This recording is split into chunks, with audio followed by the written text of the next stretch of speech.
This is WKRG-5, news coverage you can count on. It may take longer to respond to emergency calls in 4 small Baldwin County towns. I'm Gloria Maggio. I'll have a live report. However, Dodge says to avoid layoffs, another way to pay those teachers' salaries is desperately needed.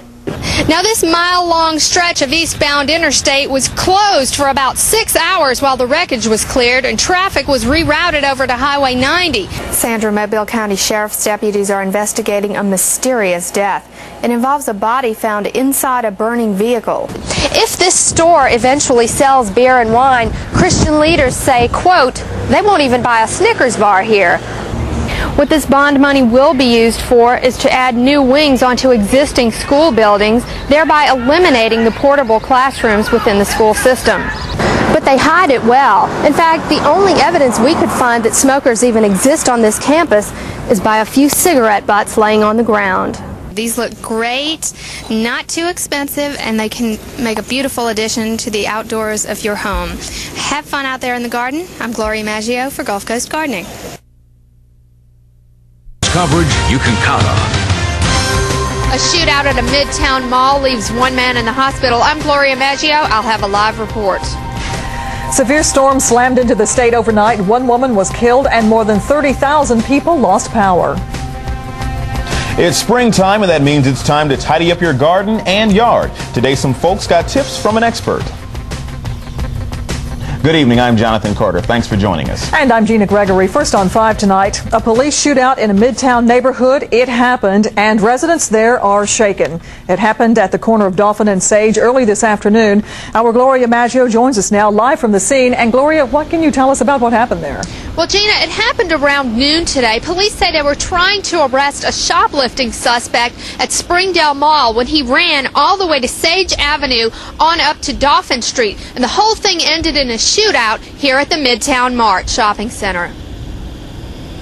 Joe Dodici came very close to being killed when the shoplifting suspect was having a shootout with police in his neighborhood. But after the suspect shot Dodici's car, he kept on running away from police, witnesses say, while shooting his gun at anything and anyone in his path.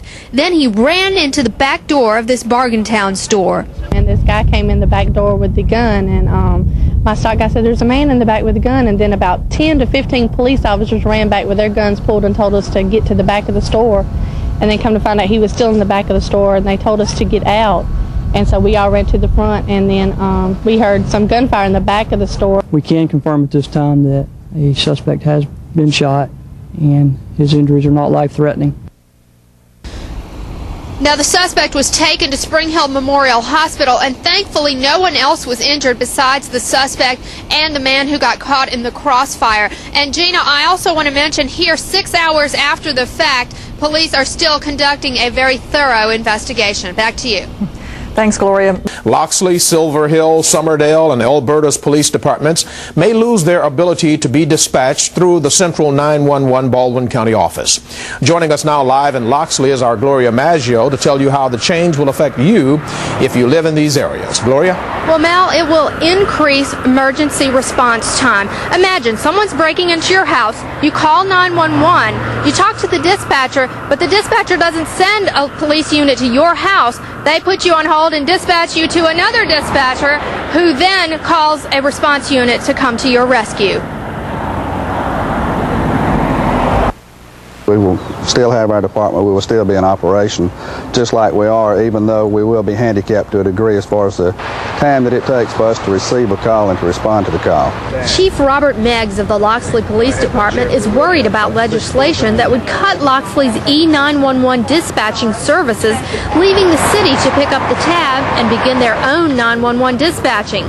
E911 is enhanced 911, where the name and address of the caller pop up on a screen in front of the dispatcher. If Loxley and the 3 other cities have to form their own 911 dispatching departments, they can't afford to have enhanced 911.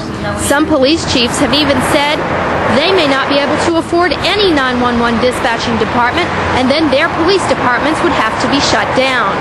Baldwin County 911 Director Seth Phillips said he cannot comment on the matter, but he did issue a statement saying there is no dire emergency regarding receiving or dispatching calls from the public to any agency in and adjacent to Baldwin County. We have every confidence that the issue will be resolved soon by the Alabama legislature.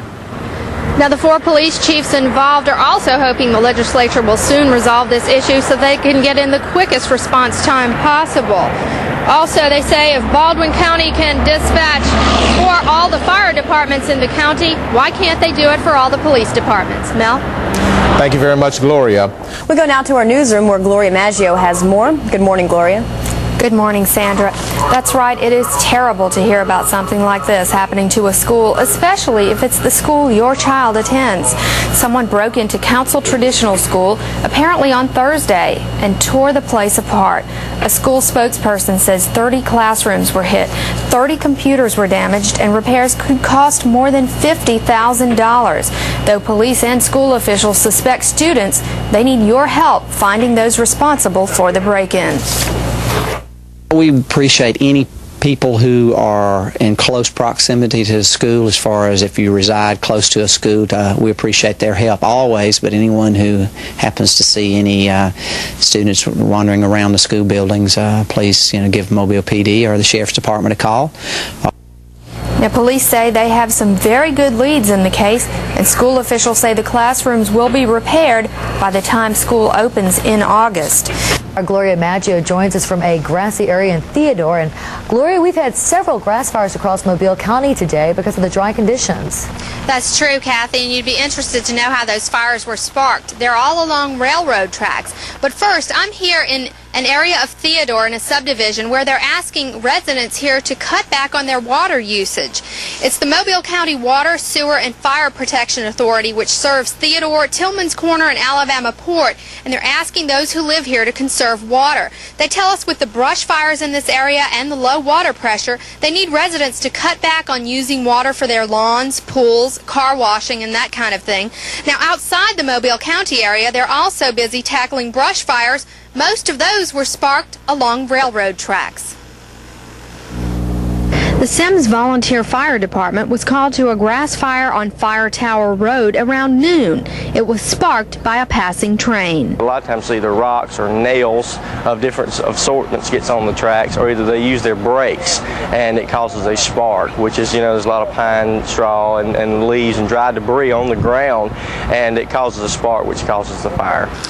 Now, if we were to see that cooler air come in, Blackwell says we would get some of that rainfall that we so desperately need. And Kathy, you may not think there's anything good to be said about hurricanes, but Blackwell tells me that if hurricane season comes early, as it is predicted to come, the change in the weather patterns will allow for some rainfall for us. So that could be good news. Maybe. Okay, thanks Hopefully. a lot. Gloria Maggio joins us now live from the newsroom with the latest. Gloria? Sandra, good morning. Using fingerprints, police identified 19-year-old Joyce Michelle Bell of Mobile Street in the Plateau community. Her family tells us she worked at a local Burger King and had been missing since March 24th. Her body was discovered by a worker at the Occidental Chemical Corporation.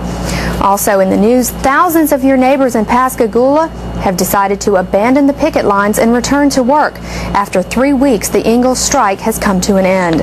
The combined unions voted to accept Ingalls' latest contract proposal by a margin of almost 2 to 1. 1,439 were for it, while only 787 people wanted to reject it. Now, those who voted to reject the proposal wanted more money, no increase on insurance premiums, and a shorter contract. What they're getting is a $2.30 per hour raise over a 45-month-long contract. Ingalls is also offering bonuses and more days off. The supporters of the contract did tell us they liked it because it's one of the best offers they've seen, and they say it's a fair compromise. Sandra? Okay. Sounds like a good deal to me. All right. Thanks a lot, Gloria.